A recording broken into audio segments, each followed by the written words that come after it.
Sobre el platonismo italiano. El platonismo italiano y su origen y sus exponentes. Se podría decir que el platonismo italiano se refiere a las ideas de Platón en la filosofía que se vinculan con los filósofos de estas épocas. Se puede decir que este platonismo ya venía forjándose desde la Edad Media con exponentes medievales como lo sería un padre de la iglesia que sería San Agustín, que vio muchas ideas de Platón confabularse muy bien con las ideas del cristianismo y estas forjándose, llegando a las manos de estos filósofos como lo fueron en Italia, el filósofo Marsilio Ficino y, y Giovanni Pico, uno siendo un sacerdote católico, filólogo, médico y filósofo renacentista italiano, que fue el fundador de la famosa Academia Platónica de Florentina, y otro siendo un filósofo humanista. Estos exploraron las enseñanzas platónicas y fusionaron la filosofía griega con la cristiana.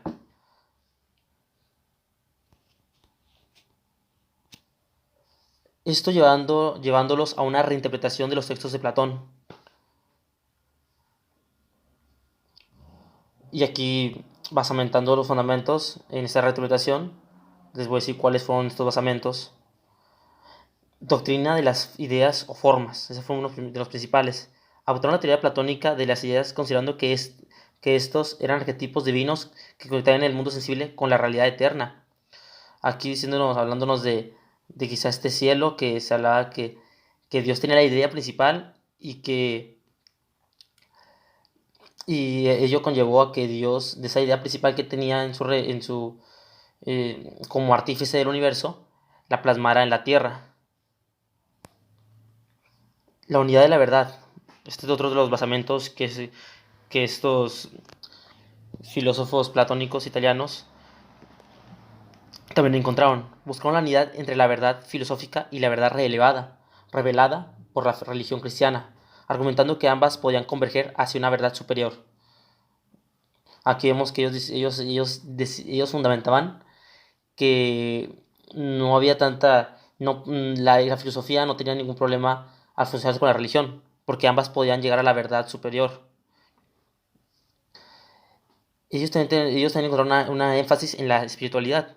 Destacaron la importancia de la dimensión espiritual y lo trascendental de la existencia, enfocándose en la elevación del alma hacia lo divino.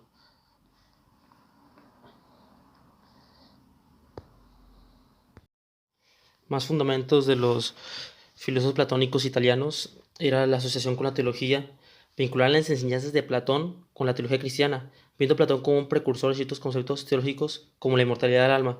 Recordamos que en el Fedón Platón habla del alma y que ésta es inmortal, que esta es parte de la reminiscencia, que ya existe, ya conoce todo y cuando llega al mundo solo recuerda. Esto es algo que Platón plantea mucho en el Fedón y es muy parecido a lo que plantea en el cristianismo, en el sentido de que el alma es inmortal, de que el alma es inmortal y no es como lo diría ni Aristóteles ni otros de los que salen, otras personas que salen en el diálogo del Fedón, que se puede decir como el de la teoría de la lira, que habla de que el alma siempre va a ir al lado del cuerpo, que si la lira, por dar un ejemplo, en el cuerpo, la lira es, la lira está rota, corrompida, el sonido de la lira saldrá malo. O sea, el movimiento de esta lira cuando la toques se suena feo. En cambio, si la lira está bien, el sonido de la lira será armonioso. Esto Platón, o mejor dicho, Sócrates en el diálogo de Platón, lo rebate diciendo que no, porque el alma es inmortal. El alma tiene reminiscencia. Esto la hace inmortal, solo recuerda de lo que ya había vivido, lo que conoce del mundo de las ideas. El libre albedrío y la dignidad humana. Estos también destacaron la idea de libre albedrío y dignidad inherente al ser humano, basándose en la creencia de que el alma humana tiene un valor intrínseco. También retoman la analogía del sol. Adoptaron la analogía del sol de Platón, que comparaban la idea del sol iluminado y dando vida al mundo sensible con la luz divina que ilumina la verdad espiritual. Aquí me pareció también a lo que planteaba San Agustín, también habiendo leyendo a Platón anteriormente, plantea que la iluminación es como conoces a Dios, cuando llegas a conocer a Dios y puedes comportarte de manera correcta porque ya conoces a Dios y no lo estás negando.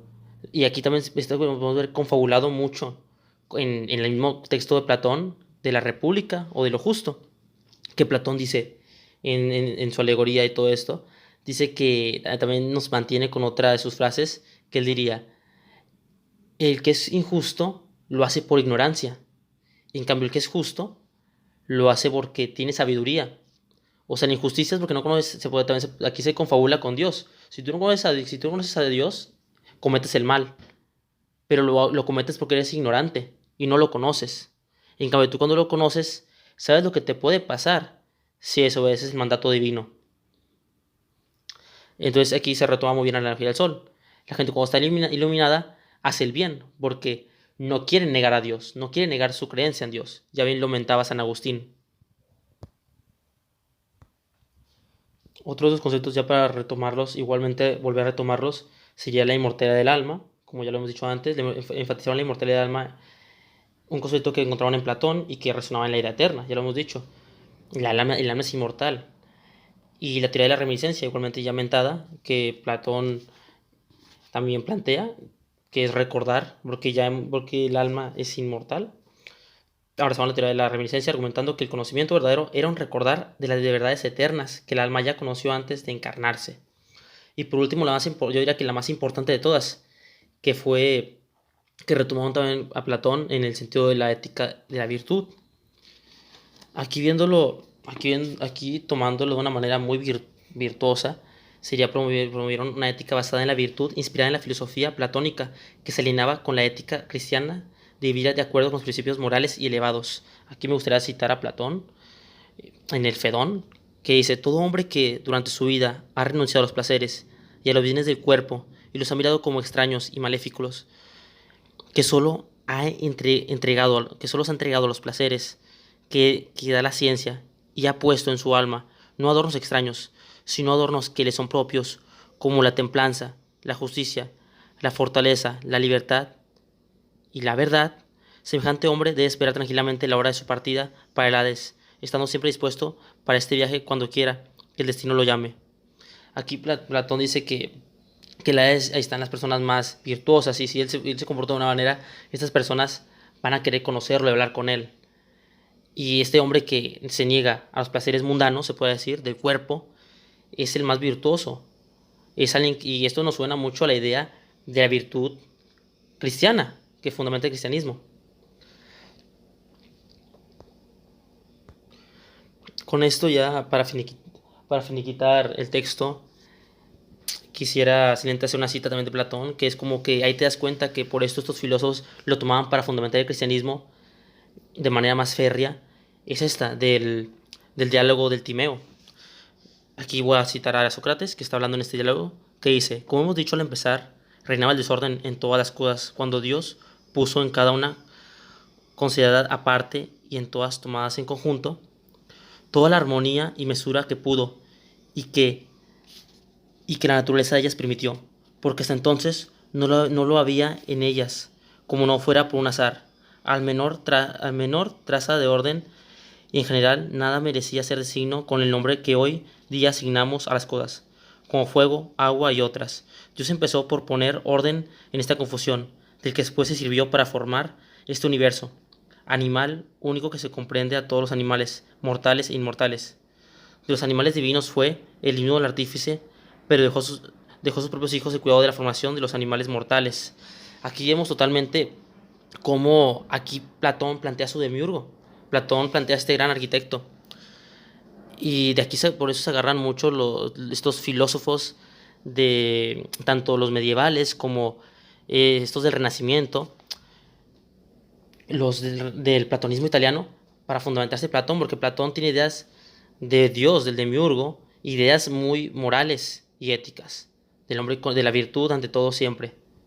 Y ya para terminar diría que finiquito la presentación con esto y bueno, ahí nos vemos en clase.